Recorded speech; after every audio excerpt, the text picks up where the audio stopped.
et c'est assez fastidieux, long, coûteux. Donc il fait la demande de construction de ce pont qui devait être initialement entièrement en bois, et finalement il a opté pour de la pierre, de la brique et surtout un pont qui est creux. Alors ça se visite, le pont de pierre, vous pouvez demander à l'office de tourisme, ça se fait beaucoup pendant les journées du patrimoine et du matrimoine en septembre, c'est assez intéressant de voir l'ossature, la structure du pont de pierre. So what you have right there on your left is the stone bridge, and it's the historical bridge of the city that was inaugurated in 1822. So you can ask yourself, oh, is it a little bit late to connect the two riverbank, waiting for the 19th century, knowing now that you have the first settlement in the Bronze Age? We are waiting so long because we are a port, and the activity, the wealth of Bordeaux comes from the navigation, the trade that we can do thanks to the boats. So of course it doesn't make any sense to block the navigation. This bridge has been imposed on the Bordelais people by Napoleon. Napoleon was marching to do his war in Spain. When he arrived here, he didn't have any bridge to cross with all his troops, so it was quite problematic, and asked for the construction of this bridge, and we call it stone because it's made of stone and bricks, and it's actually an empty bridge. So you can visit the inside of it. As to the tourist office, usually we do it during the Heritage Days, which is in September. Alors, on connecte les deux rives assez tardivement, ce qui veut dire que la rive droite est plutôt le Bordeaux du 19e, la Bastille sur un quartier ouvrier, un quartier populaire, et le patrimoine se concentre plutôt côté rive gauche, comme vous voyez, on est en train de passer devant la porte Caillot, édifice pareil du 15e siècle, une des deux seules portes qui nous restent des structures moyenâgeuses, et la porte Caillot, tout le reste sont des monuments ou des bâtiments qui ont été construits plutôt au XVIIIe siècle. Bon. Alors, qu'est-ce qui se passe au XVIIIe siècle à Bordeaux? Nous sommes le premier port commercial de France à partir de 1789, et ce pendant 6 mois. Donc Louis XV, roi de France de l'époque, s'intéresse à la ville. Il va venir ici avec son petit bateau, faire une tournée d'inspection des grandes villes françaises, et quand il vient, eh bien, il est assez déçu. Il trouve une ville, une façade fluviale faite de maisons de bois, cachée derrière des remparts qu'on a construits au XIIIe et au XIVe siècle, qui font quand même 9 mètres de haut, des forteresses qui gardent le nord et le sud de la ville. Donc, ça ne correspond pas à la grandeur de la France, à la grandeur de son pouvoir, et il fait la demande de construction d'une façade fluviale digne de ce nom. Donc on a des intendants. Alors les intendants, ce sont les représentants du pouvoir royal dans les provinces françaises. Le plus connu chez nous s'appelle Tourny, c'est pour ça que vous avez les amis Tourny par exemple, qui vont s'atteler à la tâche. Donc on construit une façade fluviale typique néoclassique, 18e. Là vous voyez les fenêtres à petits carreaux, les ardoises foncées sur les toits. C'est un écho direct à Versailles et à la capitale. La place de Bourse, qui est l'ancienne place royale, est semi-ouverte sur le fleuve pour montrer que la ville s'ouvre aux échanges commerciaux et aux nouveaux négociants qui veulent venir s'installer. Elle est bien entendu très décorée, richement ornée avec ses frontons. Vous avez également des petits mascarons au-dessus des ouvertures. Et au centre, à l'époque, on trouvait au-dessus de Louis XV qui faisait 9 mètres de haut, qui atteignait pratiquement la hauteur des toits. On est sur une statue relativement modeste, qui est habillé en empereur romain, sur un cheval qui est lui-même sur un piédestal. Donc autant vous dire que ce n'est pas une statue qui résiste à la Révolution française. Elle sera détruite et refondue pour en faire des canons. Au final, on renommera la place royale place de la Liberté. Et aujourd'hui, c'est la place de la Bourse en hommage à notre activité portuaire. Vous avez la fontaine des Trois Grâces qui représente les trois filles de Zeus, Euphrosyne, Aglaé et Thalie. Alors, à l'époque, la fontaine fait scandale parce que Visconti, le sculpteur, s'est inspiré de l'impératrice Eugénie, de la reine Victoria et de la reine Isabelle d'Espagne pour créer les corps et les visages. Mais on ne met pas les reines dénudées en plein milieu du centre-ville, ça ne se fait pas. So, we are passing right now in front of the Fluvieux facade and the trade square. They are quite the testimony on how the city changed during the 18th century. We are the first commercial port of France for 6 months, but we don't look like it. We have very medieval structure with huge ramparts of 9 meters high, a fortress guarding the north and the south of the city, and a wooden houses Fluvieux facade. So Louis XV, the King of France at the time, is going to come here and ask for the demolition of all the medieval structure, the construction of something that would represent his greatness and the greatness of France and his power.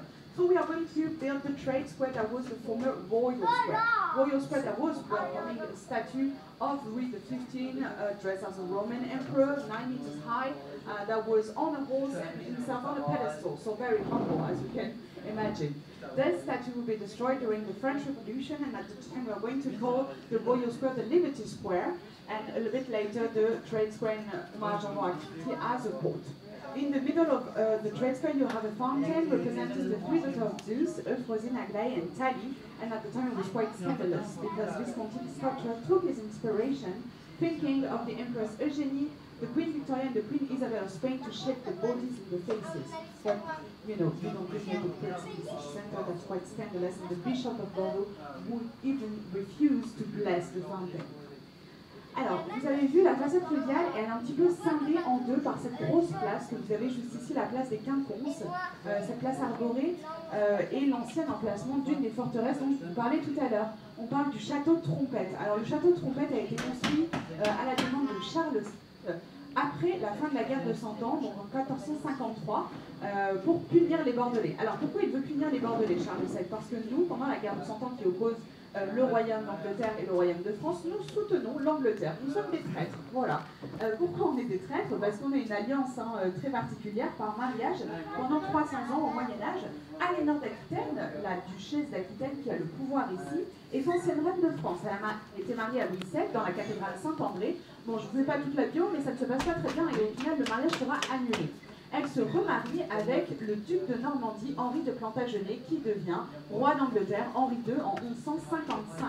Et donc de là, le duché d'Aquitaine et Bordeaux inclus passe sous domination anglaise. Mais en réalité, on n'est pas vraiment sous domination, c'est très bénéfique pour nous. Les Anglais restent chez eux, il y en a très peu qui s'installent, on n'est pas obligé de parler anglais, on nous laisse parler notre gascon, le patois local, et surtout, on a une relation basée sur le commerce du vin qui est vraiment privilégié, on ne paye pas de taxes, on a l'exclusivité sur la vente des vins, donc forcément, pour nous, c'est tout bénéfique, c'est très bénéfique, et quand la guerre de 100 ans prend fin, eh bien, le retour des lois françaises et surtout des taxes ne nous réjouit pas. Donc on va continuer à faire du commerce avec l'Angleterre en secret. Charles VII l'apprend et fait donc la demande de construction de cette forteresse dont 3/4 des canons étaient tournés vers la ville pour menacer les Bordelais et seulement 1/4 pour contrôler l'accès fluvial de la ville. Voilà, donc maintenant vous savez, les Bordelais, vous êtes sur une terre de rebelles. So, we just passed in front of the Quinconce Square, the square where you have a lot of trees that looks like it's cutting the city in two. It does because it's the former emplacement of a huge fortress called the Castle Trumpet. Trumpet Castle was built on the orders of Charles VII after the end of 100 Years' War. So why would you build a castle, a fortress after the end of the war? To punish the Bordelais people. Bordelais people were faithful to the English crown during the conflict that was opposing Kingdom of France and Kingdom of England. Here we are traitors because we have a special alliance by marriage. Aliénor of Aquitaine, the duchess here during the Middle Ages, was the former Queen of France. Then she has the marriage being cancelled, and she will be remarried with Henry of Plantagenet, that becomes Henry II in 1155. So the whole territory in Bordeaux included is becoming pass under English domination. It's not really domination actually, because we have a lot of privileges. First, we have exclusivity on selling the wine to English crown. We don't pay any taxes, so we are making a ton of money, and it's very happy. Happy moment for us, happy time. Actually, we are speaking of Bordeaux at the first golden age during the 18th century, but it's really the ages. But when 100 Years' War is over, unfortunately, Bordeaux passed under French laws again and came back the taxes, and we don't like that. So of course we decided to continue doing the trade with the English crown in secret, which Charles VII, King of France, didn't like. So he asked for the construction of this huge fortress that would be demolished a little bit later. So now you are passing in front of the Château district, which is the north of Bordeaux. I'm going to tell you some information on the architecture. Alors là, on est en train de passer devant le quartier des Chartrons, donc le nord de Bordeaux qui se développe assez tardivement, puisque la forteresse médiévale justement bloquait l'accès à ce territoire, qui sera plus tard le nord de Bordeaux, quartier des Chartrons, qui est donc dédié à la viticulture et à l'agriculture pendant longtemps. C'est un territoire marécageux que les moines chartreux vont donc les moines chartreux de possession, pardon. Les moines chartreux, c'est pour ça qu'on dit le quartier des Chartrons d'ailleurs, ils arrivent ici au XIVe siècle. On va urbaniser à partir du XVIe siècle, XVIIe siècle, après avoir asséché ces fameux marécages grâce à l'aide d'ingénieurs hollandais. Et d'ailleurs, si vous regardez bien devant notre ponton, vous avez deux petites maisons d'architecture typique hollandaise, et ça montre bien, les maisons jumelles que vous avez là, ça montre bien l'influence des Hollandais chez nous. Donc on urbanise fin 16e, début 17e, et vous avez énormément de négociants en vin qui viennent s'installer. En majorité des marchands qui arrivent du nord de l'Europe, donc plutôt des Irlandais, des Anglais, des Allemands, des Flamands qui arrivent ici, et c'est pour ça qu'on a une architecture très spécifique. On essaye de démultiplier les comptoirs commerciaux pour pouvoir accueillir tout le monde, et c'est pour ça que vous avez des bâtiments qui sont très étroits, très hauts aussi, parce qu'en tant que marchand, vous avez envie d'avoir une vue sur l'activité du port. Ce sont des bâtiments qui sont extrêmement profonds. Alors aujourd'hui, on les a coupés en appartements, on a en moyenne 60 mètres de profondeur. Auparavant, vous aviez 300 mètres de profondeur. Ce sont les anciens chais. Donc on avait tous les tonneaux de vin qui étaient alignés les uns derrière les autres. Au XVIIIe siècle, on n'a pas un quai construit comme on a aujourd'hui. Vous avez la galerie qui fait pratiquement 100 mètres supplémentaires au niveau de la largeur qui arrive pratiquement au-dessus des bâtiments. Et vous avez une petite pente boueuse, douce, naturelle, qui fait la connexion entre la ville et le fleuve. Et ça va être des gabarres, des petites barques à fond plat, qui seront chargées pour amener les tonneaux de vin directement depuis le chai jusqu'au grand voilier qui est resté dans le chemin de navigation, là où vous avez assez de profondeur. Voilà. Donc,